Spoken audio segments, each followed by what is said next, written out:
Υπάρχουν παίκτες που γράφουν την ιστορία τους αθόρυβα και υπάρχουν και εκείνοι που κουβαλούν μαζί τους δράμα, πάθη, κορυφές πτώσεις, αλλά στο τέλος αφήνουν το στίγμα τους ανεξίτηλο.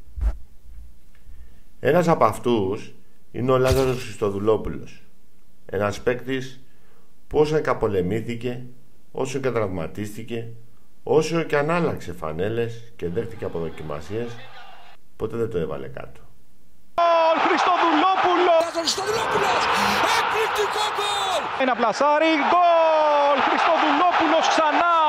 Γεννήθηκε στις 19 Δεκεμβρίου του 86 στη Θεσσαλονίκη. Στη γειτονιά του όλοι ήξεραν το παιδί με την μπάλα. Από μικρός είχε την ταχύτητα, την τεχνική, το μάτι να δει το γήπεδο διαφορετικά. Ξεκίνησε στην Ομόνοια Σύνδου, μια μικρή ομάδα, αλλά εκεί γρήγορα φάνηκε πως ήταν φτιαγμένος για κάτι πολύ μεγαλύτερο. Το βλέμμα του ήταν πάντα στραμμένο προς την Τούμπα. Ο ΠΑΟΚ ήταν το όνειρό του. Και πολύ σύντομα το όνειρο έγινε πραγματικότητα. Κεφαλιά, γκολ για το ΠΑΟΚ από τον Χριστοδουλόπουλο. Το 2004, σε ηλικία μόλις 18 ετών, υπογράφει στον ΠΑΟΚ. Στην Τούμπα ένα γήπεδο γεμάτο πάθος και πίεση. Ο νεαρός μεσοεπιθετικός δεν φοβηθήκε. Μπήκε με θράσος, με αυτοπεποίθηση. Οι φίλαθλοι του ΠΑΟΚ γρήγορα τον αγάπησαν γιατί έβλεπαν σε αυτόν το ταλέντο που μπορούσε να σηκώσει την ομάδα ψηλότερα.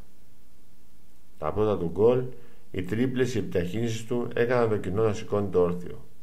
Ο Λάζαρος έγινε ο μικρός μάγος της Τούμπας. Αλλά όπως πάντα, στο ελληνικό ποδόσφαιρο η λάμψη φέρνει και πίεση. Σύντομα η ΑΕΚ το διεκδικεί. Και το καλοκαίρι του 2008 έρχεται η πρώτη μεγάλη μεταγραφή που θα αλλάξει τη ζωή του. Η μεταγραφή στην ΑΕΚ είχε θόρυβο. Οι φίλοι του ΠΑΟΚ ένιωσαν προδομένοι. Η Αθήνα τον περίμενε με απαιτήσεις.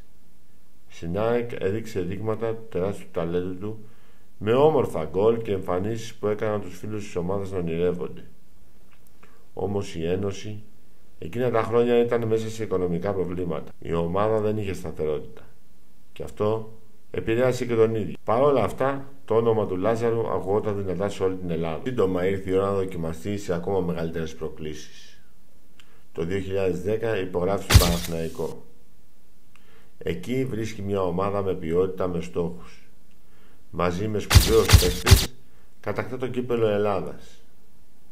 Στην Ευρώπη με το τριφύλι κάνει γεμάτες εμφανίσεις. Ο Λάζαρος οριμάζει. Δεν είναι πια μόνο το ταλέντο. Είναι ένας παίκτης που μπορεί να σταθεί σε μεγάλα παιχνίδια. Και αυτό δεν περνά παρατηρητό. Το καλοκαίρι του 2013 το τηλέφωνο χτυπάει. Η πρόταση έρχεται από τον Ολυμπιακό, τον αιώνιο αντίπαλο, και ο Λάζαρος κάνει το βήμα. Στον Ολυμπιακό ζει στιγμές που κάθε παίκτης ονειρεύεται. Συμμετοχές στο Champions League, παιχνίδια με κορυφαίους αντιπάλους, γκολ που γράφουν ιστορία. Το κοινό του Καραϊσκάκη το χειροκροτεί και εκείνος δείχνει ότι μπορεί να σταθεί στο υψηλότερο επίπεδο. Αλλά η καριέρα του παίρνει ξανά μια στροφή το 2013. Αποφασίζει να δοκιμάσει την τύχη του στο εξωτερικό στην Ιταλία. Μπολόνια, Βερόνα, Σαμπτόρια. Στην Ιταλία ο Λάζαρος μαθαίνει ποδόσφαιρο σε άλλη διάσταση. Με την Μπολόνια και αργότερα τη Βερόνα και τη Σαμπτόρια παίζει απέναντι σε τεράστιους παίκτες, σε γεμάτα γήπεδα με ιστορία. Είναι δύσκολα χρόνια, γεμάτα αποκλήσεις, αλλά γεμάτα και εμπειρίες. Στην Ιταλία δεν χαρίζεται σε κανέναν. Ο Λάζαρος χτίζει χαρακτήρα, μαθαίνει πειθαρχία, μαθαίνει να αντέχει. Το 2016 όμως επιστρέφει στην Ελλάδα. Η ΑΕΚ το φέρνει πίσω για να χτίσει μια ομάδα πρωταθλητισμού. Και εδώ αρχίζει το πιο λαμπρό κεφάλαιο της καριέρας του. Ο Λάζαρος Χριστοδουλόπουλος γίνεται ο απόλυτος ηγέτης της Ένωσης. Με απίστευτα γκολ, με απίστευτες εκτελέσεις φάουλ, με σουτ ρουκέτες από μακριά, οδηγεί την ομάδα στην κορυφή.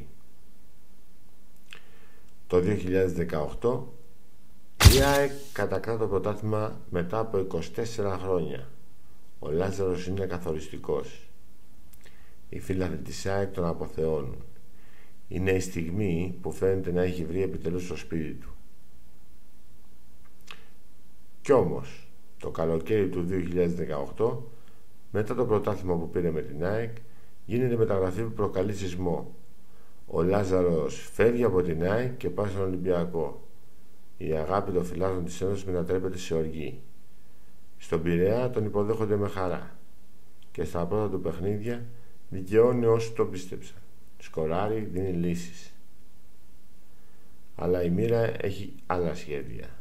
Ένας σοβαρός τραυματισμός στο γόνατο τον αφήνει για πολλούς μήνες εκτός δράσης. Η καριέρα του περνά την πιο δύσκολη καμπή της. Παράλληλα, ο Λάζαρος είχε πάντα μια ιδιαίτερη σχέση με την εθνική ομάδα. Από το 2008 ως το 2018 φόρεσε το εθνόσημο σε 35 παιχνίδια.